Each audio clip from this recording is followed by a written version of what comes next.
32절입니다. 하나님 말씀은 시편 69편 32절입니다. 시편 69편 32절입니다. 곤고한 자가 이를 보고 기뻐하나니 하나님을 찾는 너희들아 너희 마음을 소생하게 할지어다. 아멘. 말씀 제목은 소생케 되는 신자입니다. 말씀 제목은 소생케 되는 신자라는 말씀으로 같이 은혜를 나누도록 하겠습니다.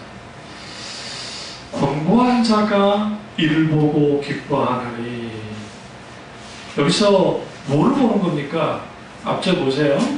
30절, 31절 보겠습니다.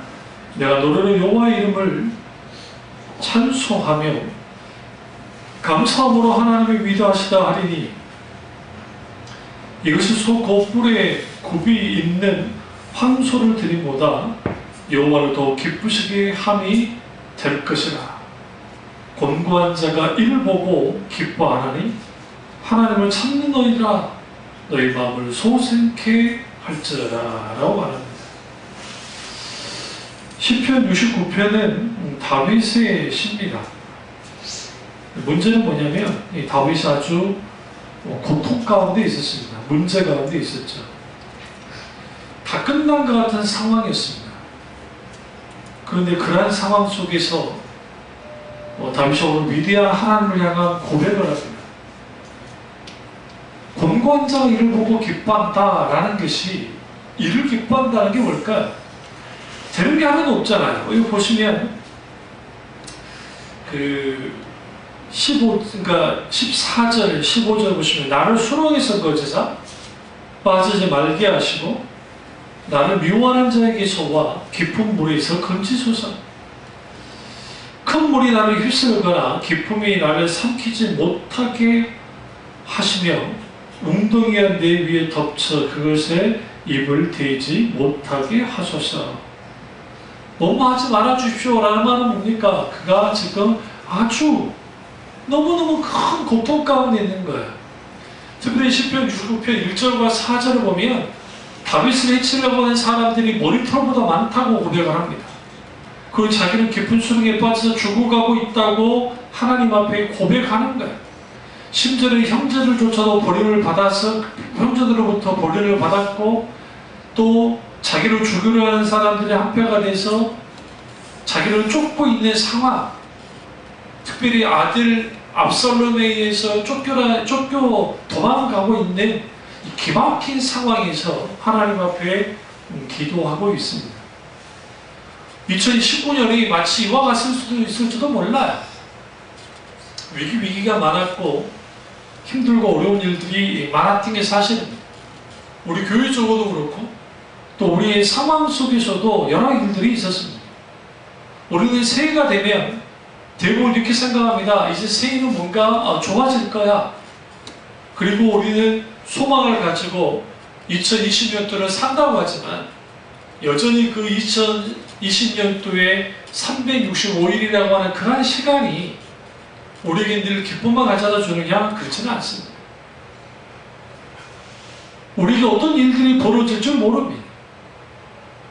그런 상황 속에서 우리가 무엇을 이제 경험을 해야 되냐면 소생할지어다 라고 하는, 소생하게 할지어다 라고 하는 너희 마음, 우리 마음이 소생케 되어진 일들이 벌어지지 않으면 2019년도나 2020년도나 다를 바가 없습니다.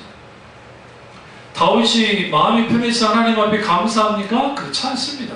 지금 상황이 좋아서 찬양하고 있습니까? 그렇지 않습니다. 만사 영통에서 자기 뜻대로 잘 풀풀 풀려서 감사하고 있습니까? 그렇지 않습니다. 지금 그는 쫓기고 있습니다. 다윗을 죽이러 가는 사람들이 머리털보다 많다는 거예요. 2019년도가 그랬는데 2020년도는 그러지 말라는 법이 있을까요? 그렇지 않아요. 우리 젊은 청년들이 이제 우리 아들도 그렇지만 2020년도 군대 가잖아요. 그것에 대한 중압감은 잘 모릅니다. 여자들은 군대를 가보지 않았기 때문에. 갔다 오면 아무것도 아닌데 갔다 오기 전까지는 그게 아주 중압감이 있습니다. 그 흔한 예비군 별거 아닌 것 같은데 그 예비군 저도 7년차, 8년차까지 얼마나 지겹던지 1년에 2번씩 불려가야 되잖아요. 동원 들어갔다가 뭐 했다가 군대보다는 덜 하긴 하지만 그것도 싫은데 진절이 나기 싫은 군대. 근데 그럼에도 불구하고 하나님 은혜가 함께하기 시작할 때 달라져요. 그러니까 무엇을 경험해야 되냐면 힘들고 어렵고 누를 눌리는 상황 속에서 마음이 소생케 되는 일들이 이렇게 되어지면 아주 자빠지지 않아요. 하나님만을 전적으로 의지하고 하나님만을 신뢰하며 나가는 것들이 필요합니다. 그게 2020년도가 돼야 돼요. 근데 여기서 중요한 게 뭐냐면 32절에 이 히브리어 권고한 자라는 표현이 히브리어로 아나브라라는 단어인데 이 권고한 자라는 의미가 또 하나의 뜻이 있어요. 그건 뭐냐면 온유란 의미가 있어요. 그러니까 이 즉 권고한 자라는 표현을 온유한 자가 이를 보고 기뻐하나니 라고 볼 수도 있어요. 그러니까 권고한 자, 온유한 자, 이 둘 자의 특징이 뭐냐면 고난으로 인해서 마음이 정돈된 사람들, 다시 말하면 마음이 단련된 사람들, 그 사람들이 뭐한다? 이를 보고 기뻐한다. 여기서 뭘 보는 거예요? 하나님이 하신 일들을 보고 하나님이 역사하는 것들을 보고 기뻐하게 되는 겁니다. 여기서 핵심이 뭐냐면 하나님을 찾는 자예요. 하나님을 찾지 않고서는 절대로 우리 마음이 소생케 될 수가 없습니다. 그러니까 우리가 군대라는 그 조직 속에 딱 들어가면 나 혼자 고립되잖아요. 그렇기 때문에 그때 하나님을 무시로 찾아야 돼요. 주일날 군인교회 가서 예배 드리면서도 찾지만 순간순간 주님을 찾으면 물론 고참이 돼갈수록 좀 덜하긴 하지만 절망감이 덜하니까 그럼에도 불구하고 하나님을 찾으면 하나님을 깊이 만날 수 있는 기간이 군대 기간이 될 수 있어요. 반대로 여러분의 상황 속에서 힘들고 어려운 권고함의 시간이 있을 때 그때 하나님을 깊이 찾는 시간이 될 수 있어요. 그래서 하나님은 우리에게 때로는 고난을 때로는 우리 속에 권고함을 허락하실 때가 있습니다. 중요한 것은 이런 고난과 힘들고 어려울 때에 우리 마음이 정돈되는 거예요. 그 정돈된다는 말은 무슨 말이냐면 우리 속에 마음의 평안이 주어지는 거예요. 근데 그 평안은 환경이 주어질 그렇게 할 것 같고 상황이 변화되면 내가 평안할 것 같은데 그렇진 않고 오히려 이거예요. 17절 보세요.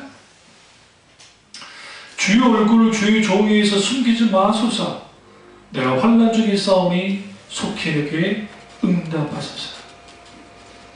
우리가 하나님이 내게 얼굴을 숨기는 듯한 상황이 벌어질 때 있습니다. 이때 우리는 뭐 해야 되느냐? 부르짖어야 돼요.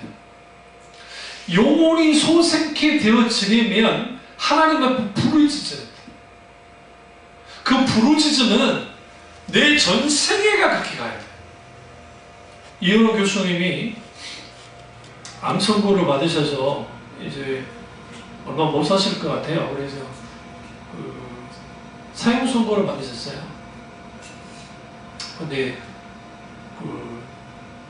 병원에서 수술도 하지 않고 항암 치료도 받지 않고 좀 현재 죽음을 담담히 받아들이죠. 근데 이제 아티클 이제 글을 좀 봤는데 여러 교수님이 뭐라고 썼냐면 내가 이 죽음에 대해서 이제 묵상하는데 오히려 삶에 대해서 묵상하기로 했다. 내가 다시 태어남에 대해서 묵상을 한다. 결국 죽음은 하나의 과정이고 하나님께로 갔기 때문에 이 또한 받아들인다 하면서 이제 그 글을 쓰셨거든요. 2020년이라는 그 새해가 어떤 사람에게는 새롭게 시작하는 해가 될 수도 있지만 어떤 사람에게는 2020년도가 내 생의 마지막이 될 수도 있다고 여기는 사람들도 있습니다. 그래서 우리는 살아가면서 내가 무엇을 최선으로 하면서 살까? 성공, 먹고 사는 거, 출세하는 거, 다 좋다 그래요. 그래서 가장 소중한 것은 하나님이에요. 내가 하나님과의 관계 속에서 얼마만큼 내가 소중한 하나님과의 만남을 갖고 그분의 기쁨이 나의 기쁨이 되고 하나님 그분이 나의 전부가 되어서는 그런 한 해가 돼야 되겠는데 그게 왜 안 되느냐? 하나님을 찾지 않기 때문이었어요. 그래서 우리 시편이 제가 하나님을 찾는 너희들아 라고 말하고 있어요. 어떤 사람이 하나님을 찾지 않습니까? 하나님을 의지하지 않는 사람들, 자기를 의지하는 사람들, 상황과 환경에 의해서 움직여지는 사람들은 하나님을 의지하지 않습니다. 그래서 하나님은 하나님을 의지하지 않는 자들을 향해서 아주 안타까워하세요. 결국 그들은 실패할 것이고 그 실패는 하나님을 떠나는 계기가 될 수도 있고 결국은 그것이 결국은 뭐하게 만드느냐? 하나님과의 관계의 단절을 가져다 줄 겁니다. 그러나 그럼에도 불구하고 믿음은 확실히 소상한 힘을 줍니다.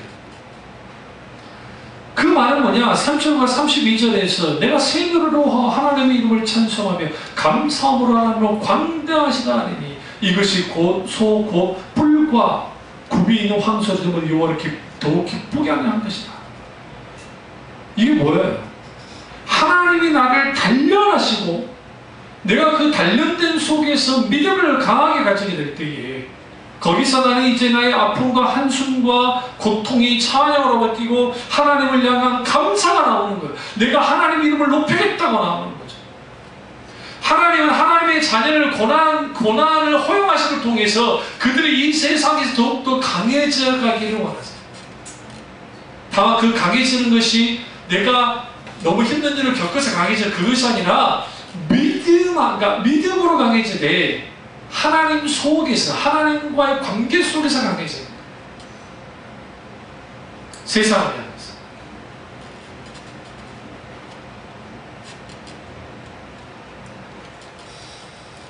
그리고 거기서 뭐가 일어납니까? 소생케 되어지는 거죠.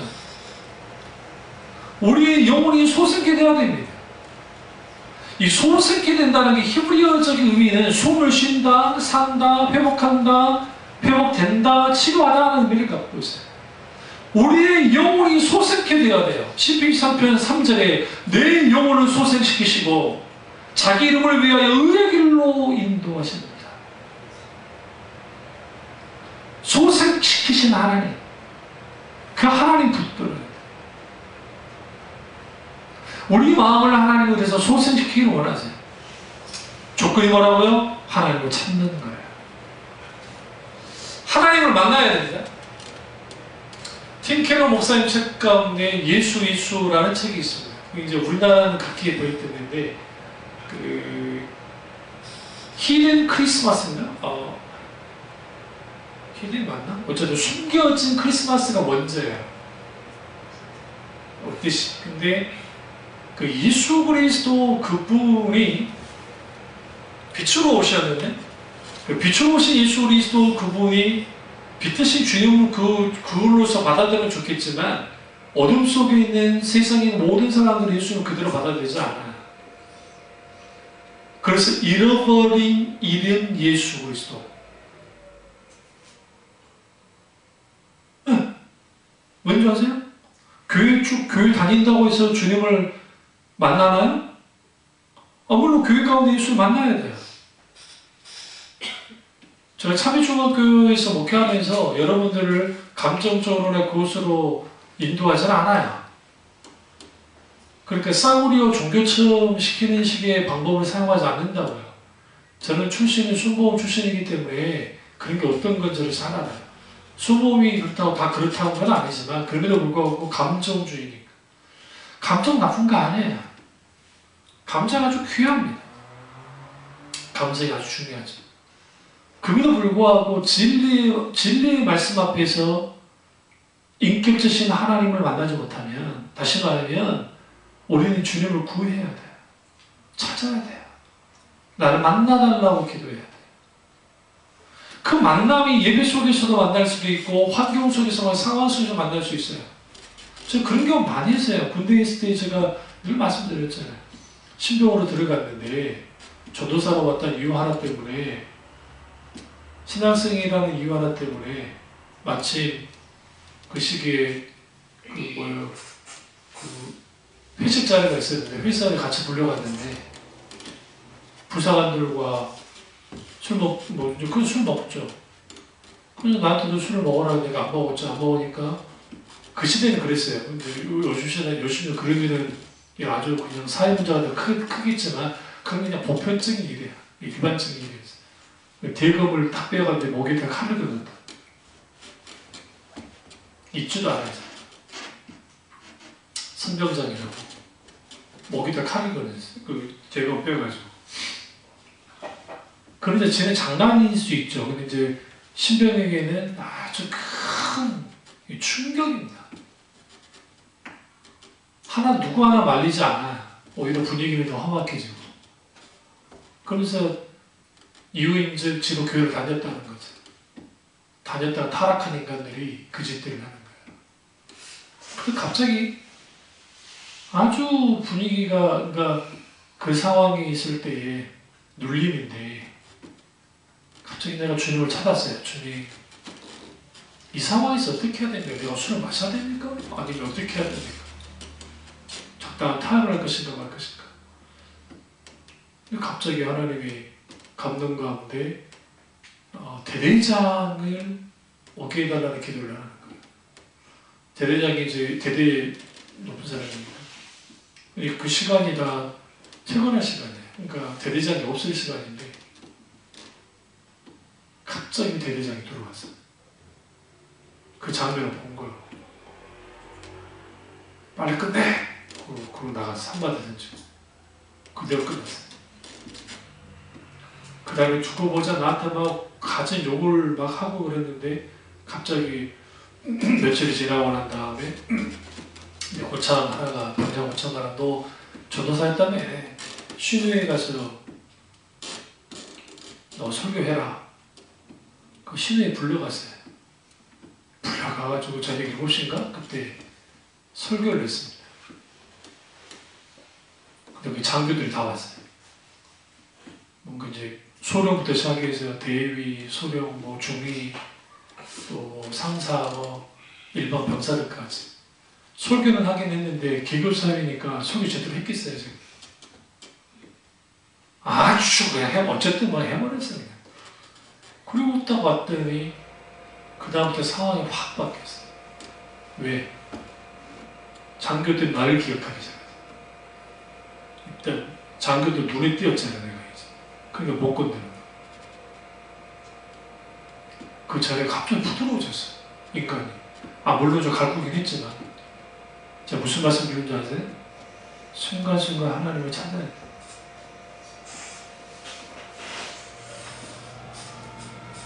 그때 했던 게 뭐냐면 하나님 앞에 매일매일 기도했어요. 그러니까 나 군상을 잘하게 주십시오라고 기도한 게 아니라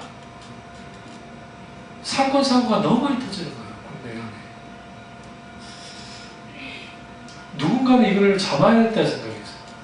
그래서 한 게 우리 전우들 그리고 우리 그들 계속 하나님 어차피 나는 군대 선교사라고 따라서 했기 때문에 그 전도 계속 하면서 하는데 하나님의 놀라운 일들이 벌어지죠. 그 사건 많았던 그 부대가 안정이 확 이유 없이 뭐 달라진 건 하나도 없고 그러면서 하나님이 역전을 해요. 하나님을 찾는 게 그렇게 중요해요. 이거는 단순히 그것뿐만 아니라 다윗이 지금 압살롬에서 쫓겨났잖아요. 도망쳤잖아요. 막 도망치고 있어요. 그런데 하나님을 찾아요. 지쳐버렸어요. 쇠약해졌어요. 왜? 도망치니까. 그럼에도 불구하고 하나님을 찾는 자들이 마음을 소생시키심을 통해서 온전히 회복시킵니다. 시편 57편, 이사야 57편 10절을 보면 내가 길이 멀어서 피곤할지라도 헛되다 말하지 아니하면 내 힘이 살아났으므로 쇠약하여지지 아니함이라. 하나님 앞에 이렇게 기도해야 돼요. 내 영혼을 소생시켜주고 내 육체도 소생시켜 주옵소서. 내가 하나님을 만나야 돼.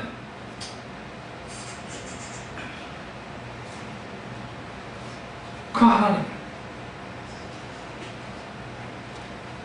그러면 소생케 되는 신자들은 어떻게 하면 소생케 되는 신자로서의 살아갈 수 있는가? 첫째로 통해하는 자. 하나님 앞에 통해해야 돼. 이사야 57편 15절에 통해하고 마음이 겸손한 자와 함께 있나니 이런 겸손한 자의 영을 소생시키며 통해하는 자의 마음을 소생케 시키려 함이라.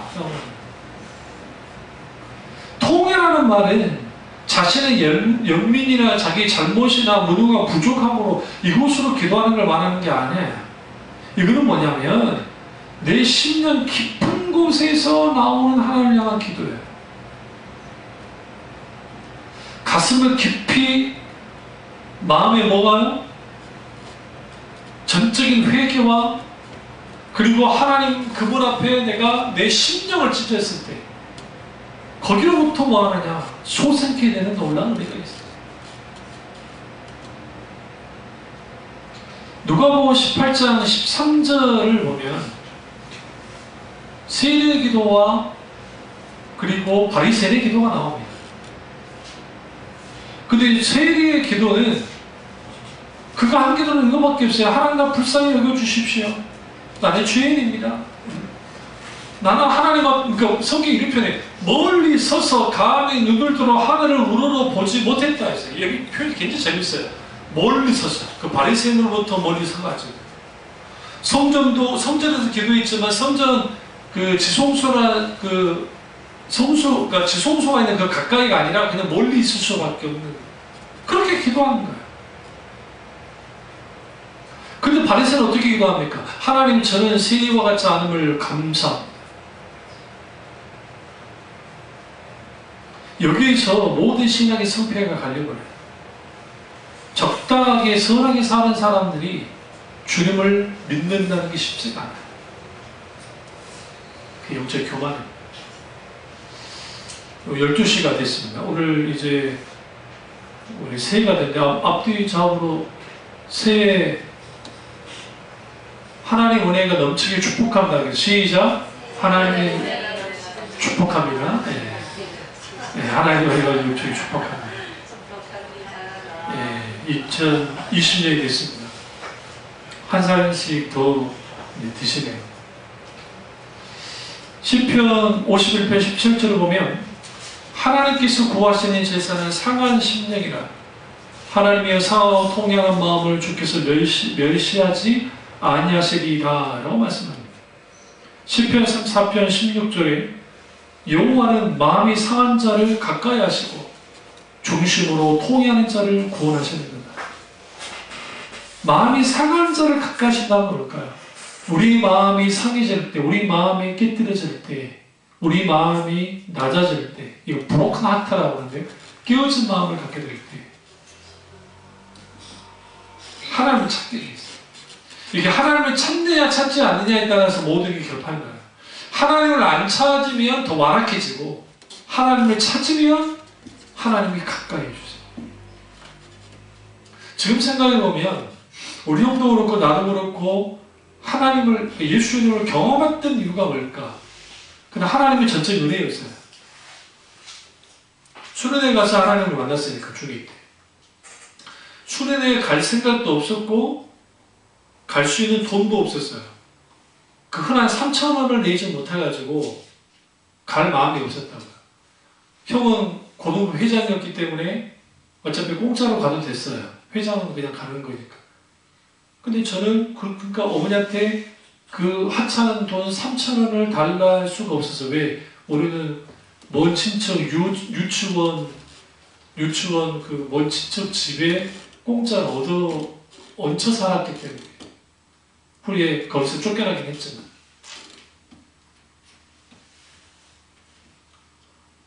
그 뭐 했느냐? 방학 때 그리고 난 다음에 학교 갔다 와가지고 그냥 그 저기 세면 바닥에 누워가지고 하늘만 쳐다봤어. 할 게 없으니까. 친구하고 놀기도 싫고 그렇다고 해서 뭐 하기도 싫고 그냥 그러고 있었어. 그러면서 막 흘러가는 구름 보면은 뭐 그런 거야. 그것도 상상력은 있어가지고 그걸로 이제 뭐 무슨 걸 무슨 뭐 그런 거 있었지. 근데 누나들이 찾아왔어요. 교회 누나들이. 제가 알고. 근데 화가 났지. 왜 화가 났는지 안성주가 알려줬거든. 난 거기 산다는 걸 받고 싶지 않은데 그것도 뭐 우리 집도 아니고 얹혀 사는 건데 나도 부르길래 기차기 불어서 없는 척 했는데도 있는 걸 알고 와가지고 한번 나갔더니 너 수련회 같이 가자 어쩌고저쩌고 그 지들이 내주겠다는 그래서 둘이 돈 해가지고 내줄 테니까 뭐 걱정하지 마 가져와 꼬시들 그래서 그냥 갔어요. 갔다가 둘째 날 밤에 깨진 거예요. 저는 목적은 그냥 놀러 간 겁니다. 그때까지 단 한 번도 기도해 본 적 없고 그때까지 성경 읽어본 적도 없고 그때까지 제가 무슨 책을 읽어본 적도 없는 사람이고 만화책 그 흔한 만화책도 안 읽었어요. 저는요. 그냥 그림만 봤지. 모든 동화는 만화 영화 TV 만화 영화를 띄고 그러니까 아주 머리를 아예 쓰면서 살진 않았다. 그러니까 둔재 중에 둔재. 공부를 안 하니까.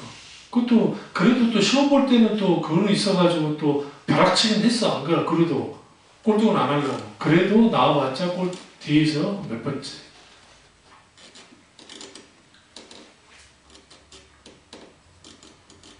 주님이 딱 찾아오시고 주님을 만났을 때의 그 기억은 아주 최근에 생각해요. 벌써 그 일이 벌어진 지가 35년이 지났는데도 35년이 더 지났고 그 정도 지났죠. 더 지났는데도 나를 찾아오실 때 주님 그리고 그분을 찾아 나갈 때 그러면 다 좋았느냐? 그렇지 않아요. 하나님을 만나고 난 다음부터 다 안 좋아졌어요. 이제는 초가집으로 갔어요. 제 눈이 이렇게 나빠지니 제 시력이 저 정도로 1.5였습니다. 형이랑 나랑 똑같이 초가집에 거기 살면서 둘 다 똑같이 동시에 눈이 나빠졌어요. 고도근시가 된 게 그때의 생각. 제가 눈이 나빠질 수가 없지. 책을 안 보고 살았는데 생각보다 산으로 둘로 그렇게 타났던 내가 그러면서 거기에서 하나님의 말씀에 붙들리고 살아서 역사하신 하나님을 만났을 때 그때 비로소 배운 게 부르짖는 거예요. 그때서 이해한 거예요. 어릴 때 어머니가 없고 권사님들 뒤에 앉아있을 때 그 권사님들이 그렇게 울면서 기도를 많이 하셨다. 왜 저렇게 할머니들 우실까? 나도 같이 장난처럼 막 그래서 이제 장난치면서 우리 척 하고도 있고 주여 삼창하면 죽여 삼창을 했고 악동 중에 악동이 있으니까 막 했지만 그런데 거기에서 부르짖음이 뭔지를 아는 거예요. 근데 어느 날인가 보니까 우리 어머니가 부르짖기도 안 하더라고요.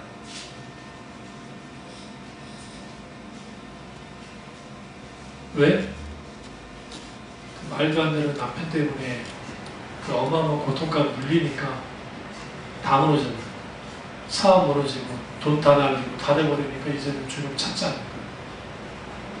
근데 하나님은 놀랍게도 두 아들이 하나님께 부르짖기 시작했어요. 우리 광주 형은 그때가 이제 이제 대학 앞두고 있을 때문에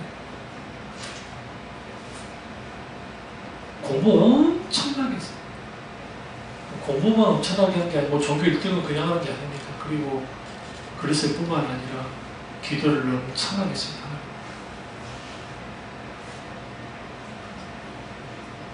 새벽 2시까지 공부하고 잠깐 눈 붙이고 깁사에서 나와가지고 밑에 교회에 가서 새벽기도 드리고 그리고 다시 아침 공부하고 그런 스타일이에요. 그런 사람이에요.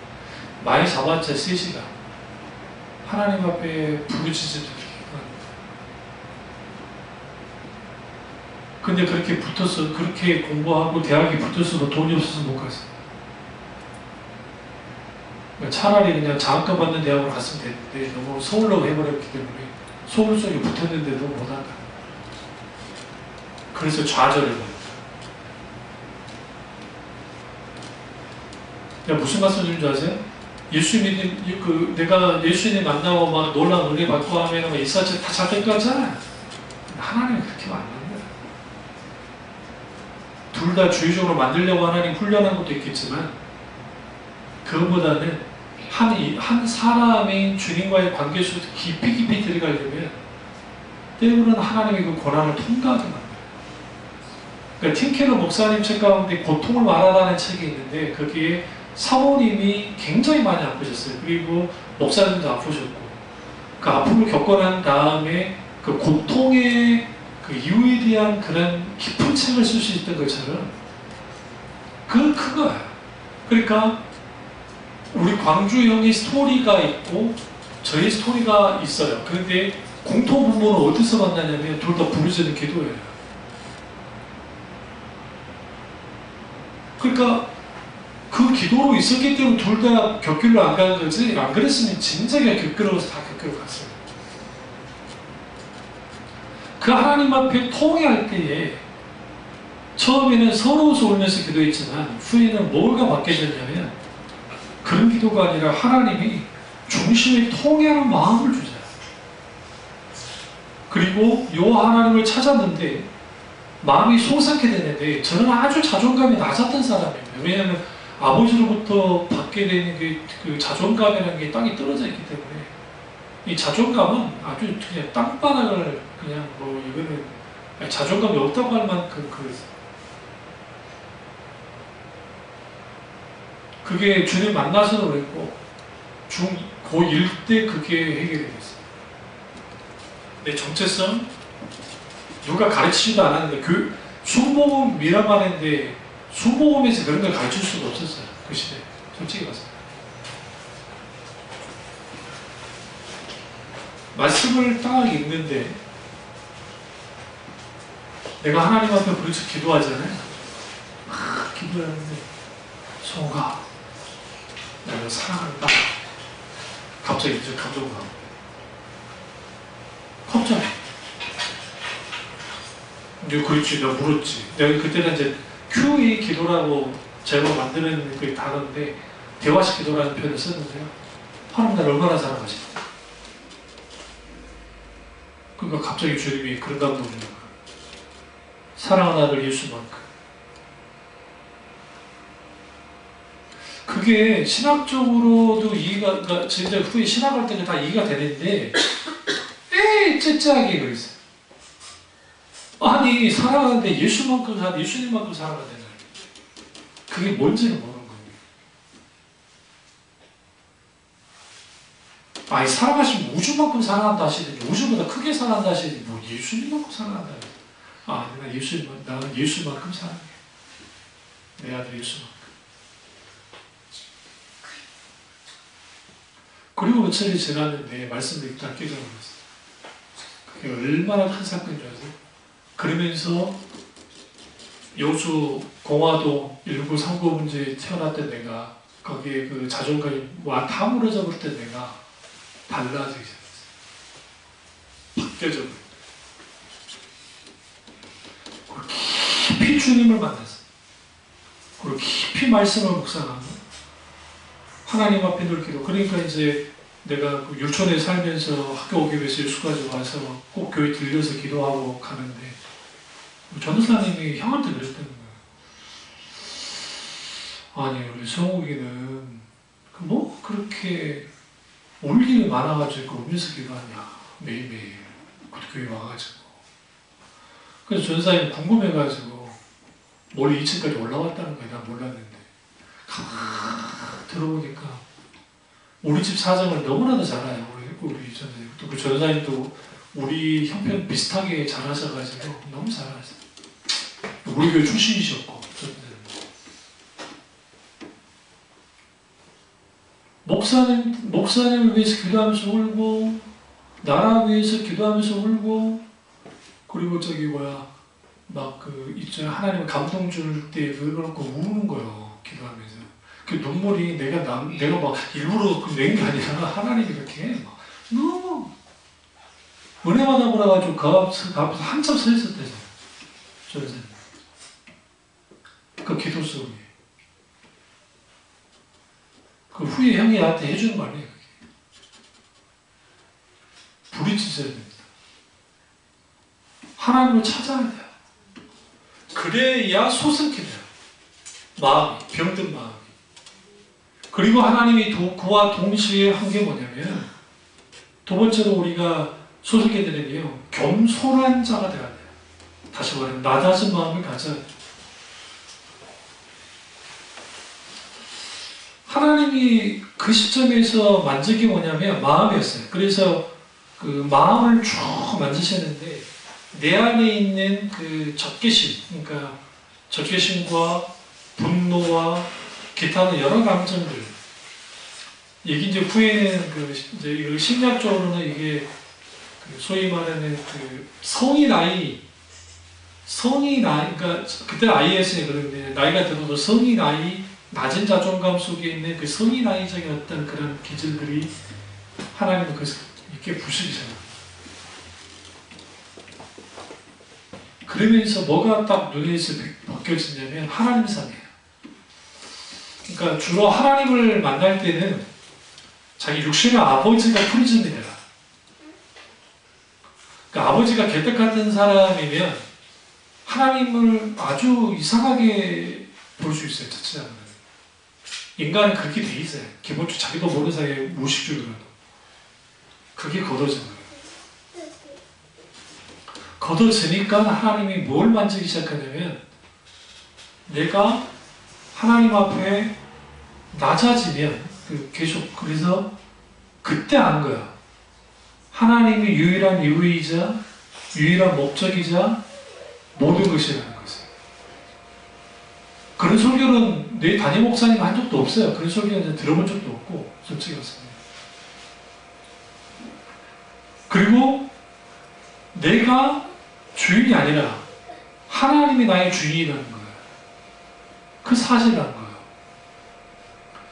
그러니까 이것은 말씀 가운데서 당연하지만 그래서 그 말하는 거예요. 지금 저희 형이나 나나 순복음교회 목사가 되어 있지 않고 개혁신학의 목사가 되어 있는 이유가 뭐냐면 주님 만나는 것 자체가 순복음적이지 않아요. 저는.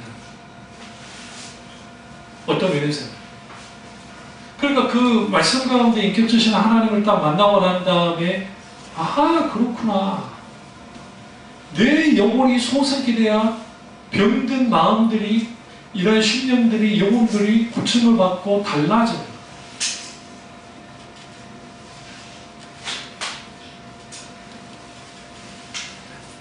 그래서 우리는 정말 하나님 앞에 하나님을 만나야 돼요. 하나님을 찾아야 돼요. 세 번째는 소생케 되려면 말 그대로 하나님을 찾아야 돼요. 어떻게? 지속적으로 찾아야 돼요. 한결같이 찾아야 돼요. 힘들고 어려울 때뿐만 아니라 기쁘고 즐거울 때. 제 인생에 있어서 가장 큰 황금기는 고2 때였습니다. 그러니까 여기서 인생의 황금기는 하나님과 관계 속에서 그 고2 때에 하나님께서 너무나 많이 만나셨어요. 그리고 저게 멘토가 되는 사람들 티벨로스 반틸부터 시작해서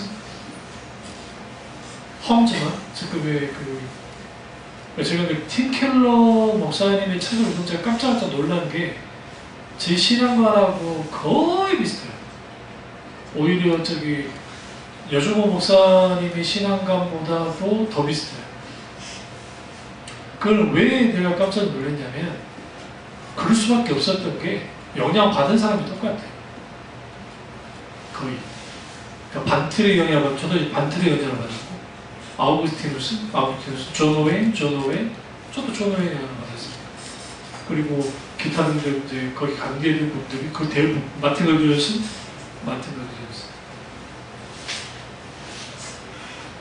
근데 여기서 하나님을 찾는다 할 때 왜 찾아야 돼요? 응? 살아나기 위해서. 살아나기 위해서.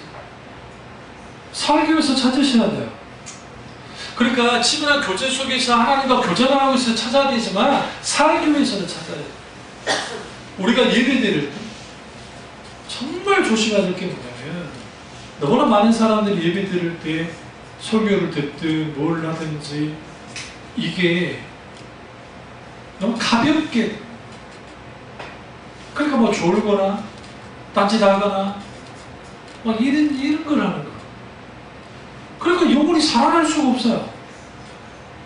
절대로 안 자라나요. 제가 말씀드렸잖아요. 저는 어릴 때부터 공부를 안 했던 사람에게 집중력이 아예 없는 제로 상태에 있는 자예요. 늘 몽상을 하고 상상하고 좀 엉뚱한 데가 있어가지고 그러니까 목사님 설교가 들리겠어요, 전도사 설교가 들리겠어요. 그거를 고치는데 그래서 누구도 시키지도 않았는데 그 상계 설교 하실 때 적는 걸 그때 한 거예요. 적어도 설교하시면 적으면 졸지는 않고 집중을 하니까 여러분은 아예 들여다보지도 않겠지만 쓴 거를 저는 그걸 가지고 늘 기도했어요. 이 말씀을 가지고 내가 요약했던 말씀을 가지고 한 주간을 계속 묵상하면서 기도를 했다. 너 시키지도 않아. 그게 큐티예요. 다른 게 큐티예요. 그게 quiet time이지. 더 놀라운 건 뭔지 아세요? 그 본문을 다시 읽었을 때에 하나님이 놀랍게 깊이 보고 목사님이 설교의 해석이 좀 틀린 부분도 잡아낼 수 있었어요. 왜냐하면 나는 그거 한 다음에 꼭 일주일에 한 번씩 서점을 가서 주석을 봤거든. 확인을 했거든. 내가 지금 깨닫는 게 옳은지 안 옳은지 내가 분별이 안 되니까.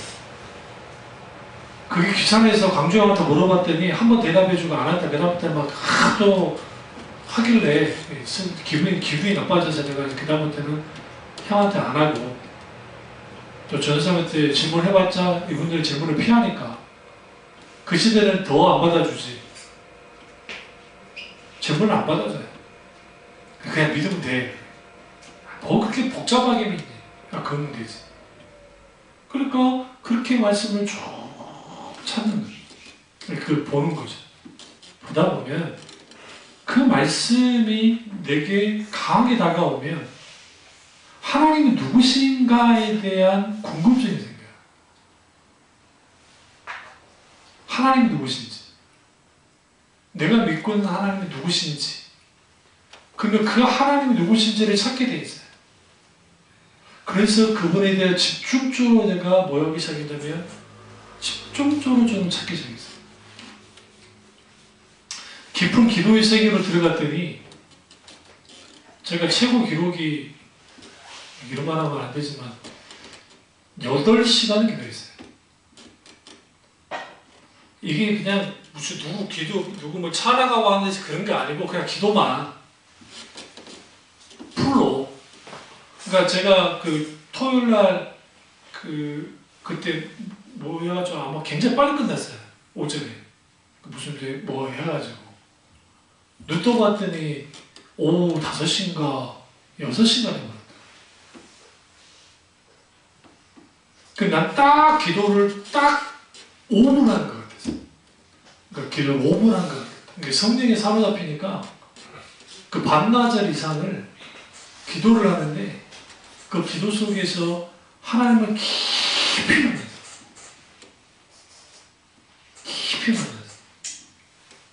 거기서 부어지는 놀라운 초자연적인 성령의 역사는 말할 것도 없고 그 속에 있게 되어지는 하나님의 놀라운 은혜. 근데 제가 왜 신비주의로 빠지지 않았느냐, 은사주의로 빠지지 않느냐, 그 가장 큰 힘은 뭐냐면 하나님 말씀이에요. 말씀이 인격주의신 하나님을 인격적으로 듣게 됩니다. 그때 신비주의로 갔어야 돼요. 은사주의로 갔어야 돼요. 그럼 우리 교회가 굉장히 컸을 거예요. 아마 돈은 철철 넘쳤었겠지. 왜? 은사 가지고 막 했기 때문에. 그럼 어디서부터 멀어져요? 지비로부터 멀어졌어요. 아주 심각했을 거예요. 하나님을 찾으십시오. 2020년도는 보다 더 깊이 찾으십시오. 그리고 네 번째 마지막은 뭐냐면 말씀으로 소생케 되는, 하나님의 말씀이 우리를 소생시켜요.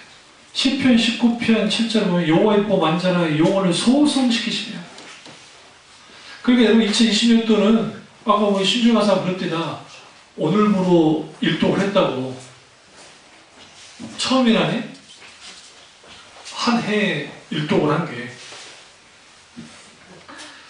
우리가 그 하나님의 말씀을 일독하는 것도 중요한데, 그건 더 중요한 건 뭐냐면 말씀을 가까이 하잖아요. 말씀을 가까이 하고 계속 가까이, 여기에는 두 가지 가치가 있어요. 하나는 기록된 설교에 대한 말씀으로 가야 되고, 이 말씀, 기록된 말씀을 읽고 묵상하는 게 있어야 되고, 또 하나는 소파되는 설교예요.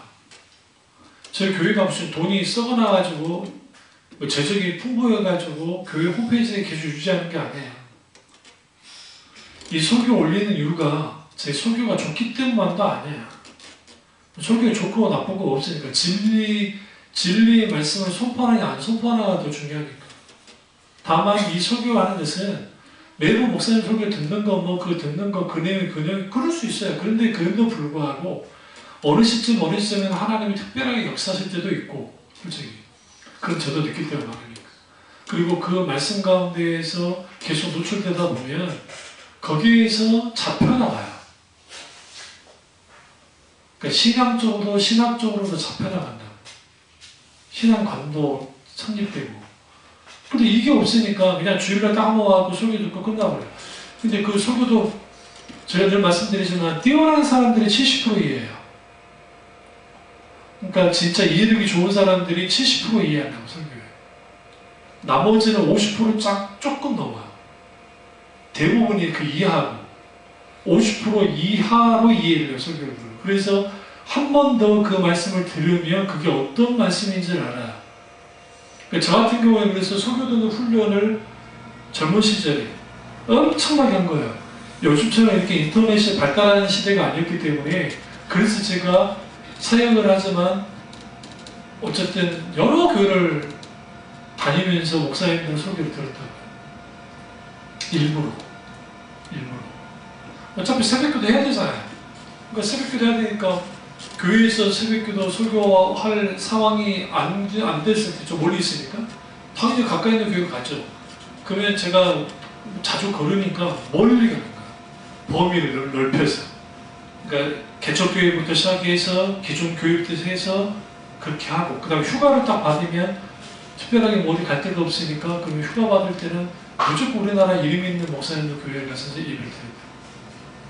그리고 그 예배를 주일날 그게만 드리는 게 아니라 그 교회 갔다 또 다른 교회 가서, 그 큰 교회 가서 거기 몇 번 예배가 있으니까 설교를 들어보는 거예요.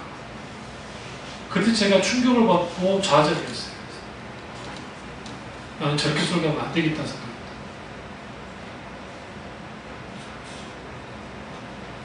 얼떨결에 간 곳이 또 이주표 목사님 한신교회에 있어요. 한신교회. 난 이주표 목사님이 누군지도 몰랐는데, 내가 기장교회를 안 들어갈 사람인데, 자유주의라. 근데 하나님이 감동을 하는 거예요. 내면 속에서 감동을 들어가라고.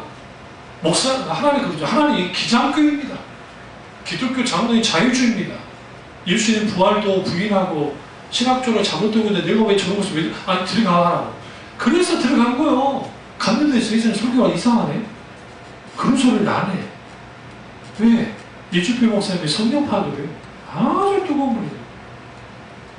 자, 그래서 은혜를 받았어요.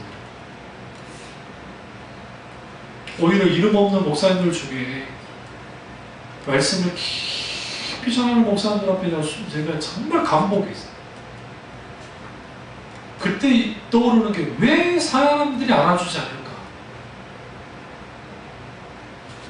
몇 명 앉혀놓고 그렇게 설교를 하시는데 그 메시지가 너무 귀한 거예요.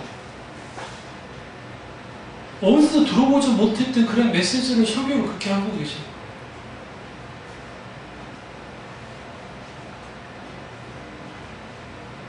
어느 시대나. 그래서 여러분이 2020년도에는 기본적 은혜의 수단이 여러분 속에서 정상 작동되지 않으면, 여기서 은혜의 수단이라는 것은 우리가 너무나 쉽게 말하는 기도이든 뭐 말씀 묵상이든 뭐 기타는 여러 가지 있잖아요.